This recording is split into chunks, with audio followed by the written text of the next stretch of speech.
Tiffins అన్నిట్లోకెల్లా number 1 best tiffin అంటే, morning breakfast ఐటమ్స్లోకెల్లా నెంబర్ 1 బెస్ట్ ఐటమ్ అంటే మినప గారి అంట నేను. ఎందుకు?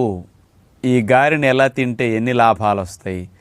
మరి బ్రేక్ఫాస్ట్లు ఎప్పుడన్నా తినాలన్నప్పుడు గారెలు తింటాం, మరి ది బెస్ట్ బ్రేక్ఫాస్ట్ ఎందుకు అని ఇక్కడ మీకు వివరణగా నేను తెలియచేస్తాను. రాజుగారు గారెలు తినమన్నారు అనుకుని మీరు నూనెలో గారెలు తిందామనుకుంటున్నారా? ఆ నూనెలో దేవటం వల్ల గారెలో ఉండే లాభం కంటే నూనె దేవటం వల్ల వచ్చే నష్టం ఇంకా ఎక్కువ.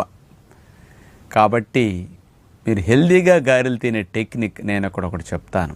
అసలు ఎందుకు మినప గారెలు బెస్ట్ అంటే, మినుముల్లో 25% ప్రోటీన్ ఉంటుందండి. మినప గారెలు సహజంగా మనం ఏ విధమైన పిండి వాడకుండా ప్యూర్ మినపిండితోనే చేస్తాం. అందుకని ప్రోటీన్ ఎక్కువ,